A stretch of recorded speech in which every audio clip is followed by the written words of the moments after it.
Right, this is a quick walk around video for a Honda CR-V.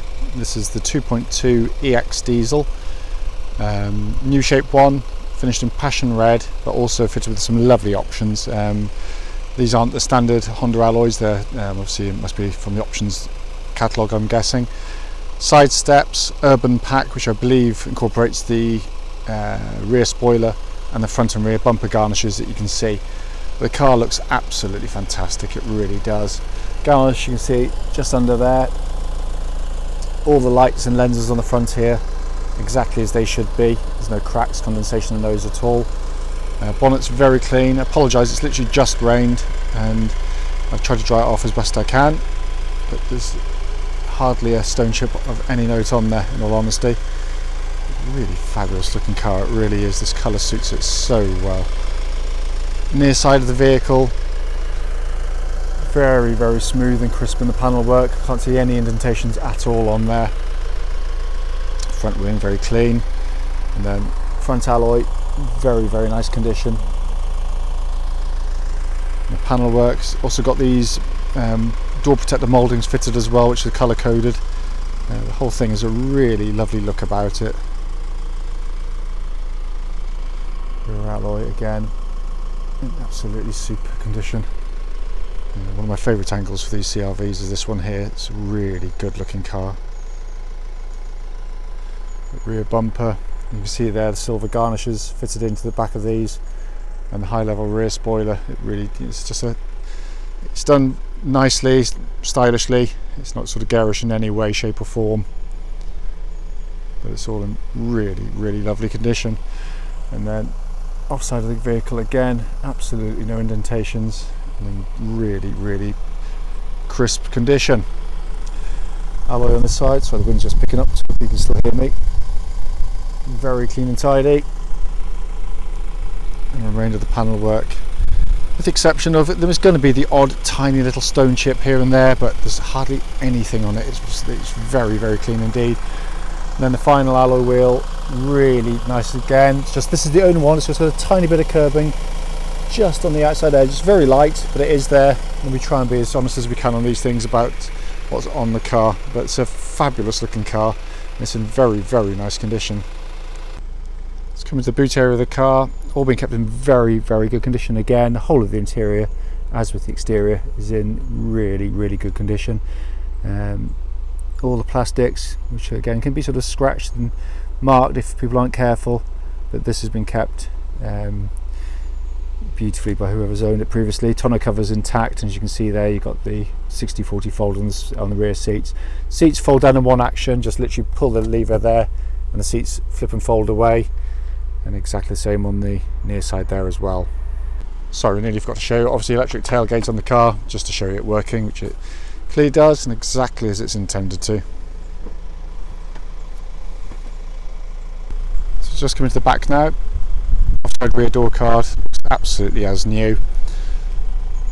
Very common point for damage on CR-Vs in any car this type is the back of the front seats, sort of feet kicking away, kids kicking at the back of them, but these are all very nice indeed, as is the near side door card there. I apologise, the light's just coming through on there. Leatherwork is in fabulous condition, really nice, full black leather interior, absolutely huge amounts of rear leg room as well. Coming to the front, driver's door card, again absolutely spotless really. Electric windows and electric memory settings for the driver's seat as well.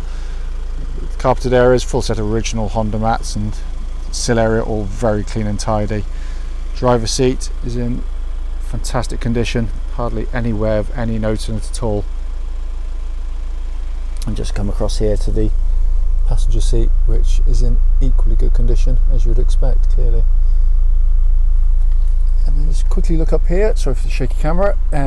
Panoramic roof on the EX models, one piece on these later ones. The blind just clicks across like that, so on bright days you might want to have it closed, but on days like today, a little bit duller, you might want to open to let a lot more natural light into the car, and it really does make a huge difference to the interior of these vehicles. So sat in the car now, engine's running as it has been all the way through on the video. Just show you passenger door card, as with the others, absolutely spotless. Dashboard itself is in superb, really lovely condition, really clean, crisp, all the edges really nice, all the plastics in very nice condition. So I'm just going to close the panoramic roof so it doesn't reflect so badly on the sat-nav screen, so you can see the sat-nav working exactly as it's meant to. If I pop the car into reverse there, you've got a lovely clear parking camera on there as well, and you've got that grid system as well, so you can sort of line up in parking bays really nice and easily. Ventilation system, high quality controls, all working exactly as they should, but the whole interior is an absolutely fantastic order. It really is.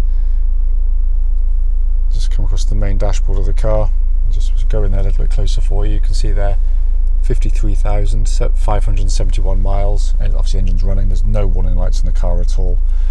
Auto lights and auto wipers. Steering wheel feels and looks pretty much as new in your hand, in all honesty, but it is a very clean example of what is these are lovely cars.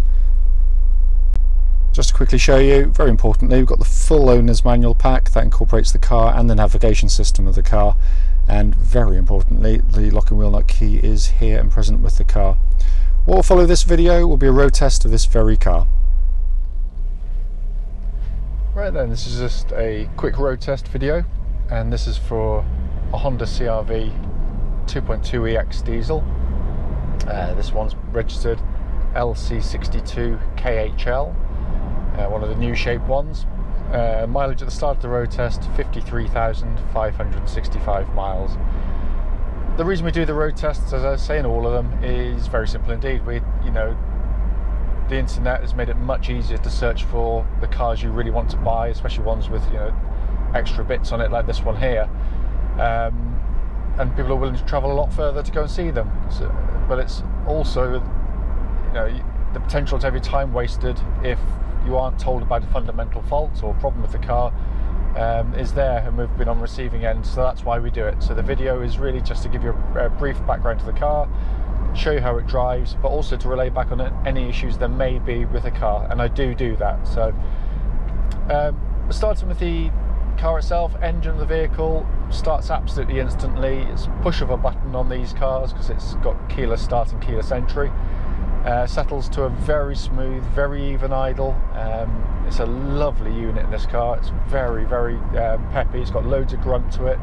6th gear there, pulling away. It just pulls like a train, but very civilized indeed. It's nice and smooth, nice and quiet, but there's no kind of strange noises, whirrings or anything coming from the engine at all. It's also running at a 3rd on the temperature gauge. It's been running for a while now, and that's exactly the temperature you'd want it to be on a CR-V.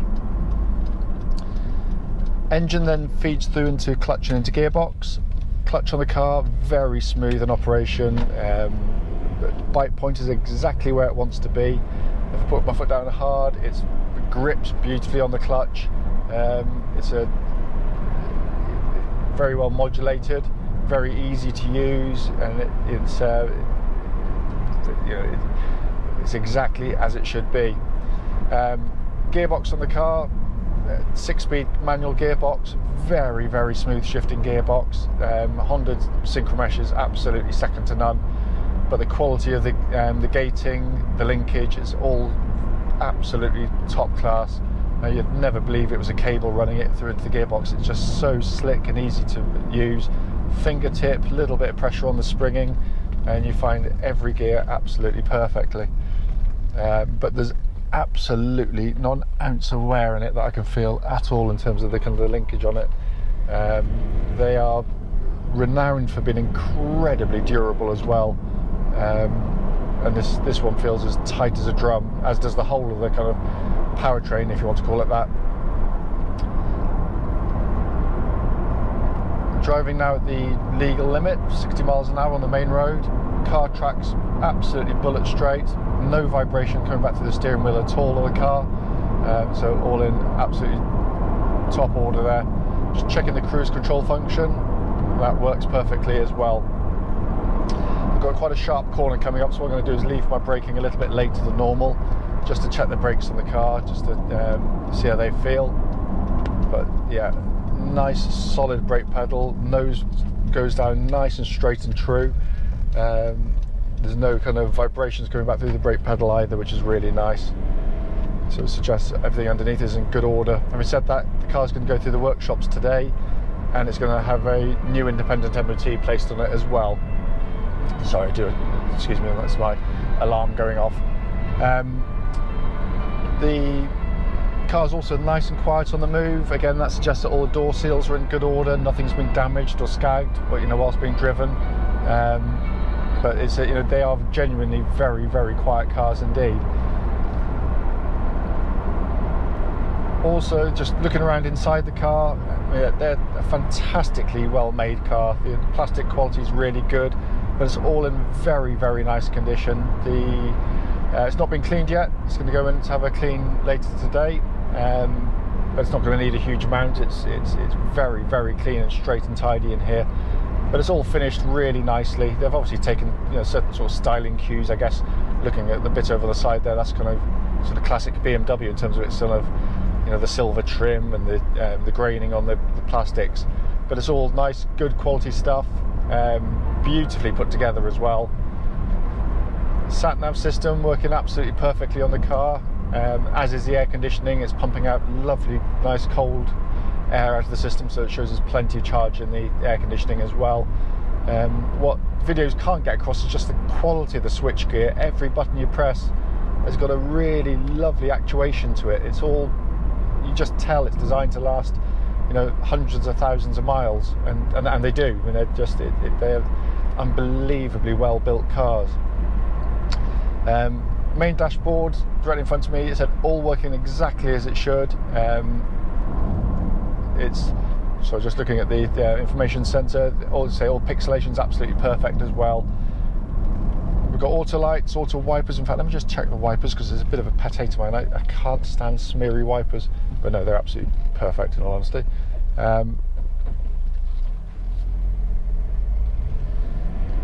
But everything just feels really tight and taut. It's they're brilliant cars. They really are. Great family car. It's what I love about it is, steering the chassis of the car. The car corners nice and flat. It doesn't flounder about, pitching and wallowing about, which is what you get with some of these cars, and that can result in sort of kids in the back getting travel sick ever so easily, as I've found to my cost in some other manufacturers. But these tend to corner very flat indeed, but still offer a very comfortable ride. It's very smooth, very easy riding, nice quick steering with this nice small steering wheel. It's not a big steering wheel. It's as much as a car like this can be sort of reasonably dynamic, it does have that feeling of driving a much smaller, more agile car than the size of the car would suggest. If you don't already know, you probably do, so do excuse me if I explain this to you. These run what they call kind of an intelligent four-wheel drive or real-time four-wheel drive system. Honda, worked out very quickly that most people who bought these cars would be driving like this, just on a road like this, 99% of the time. Occasionally, if you did a bit of towing with a caravan, say, or a trailer across a muddy field, school fates, that kind of stuff, that's when the four-wheel drive is generally needed, and it does it automatically for you. You run in two-wheel drive most of the time, only if it needs four-wheel drive. As soon as the front wheels start to lose grip, it automatically brings in the rear wheels, and it's seamless. You just get grip and go. It's amazing to use, and I've used it many times. But clearly the advantage of it is, because it's not running in four-wheel drive the whole time, you're not chewing up tyres, wasting fuel, or putting extra mechanical wear and mechanical losses on the car, which is unfortunately what permanent four-wheel drive tends to do. It's also absolutely bulletproof. I mean, we've never touched one, so we've sold literally thousands of them now. It's an amazing system. So the video, as short as it might be, is here really just to show the car in operation and to pick up on any issues there might be with the car. There are none. I can't find a single thing on the car in terms of the drive of the vehicle that would do anything other than delight a prospective buyer. Having said that, if I've missed anything on the vehicle that I should have told you, I do apologise, but please do give me a call and I'll happily answer any questions you might have.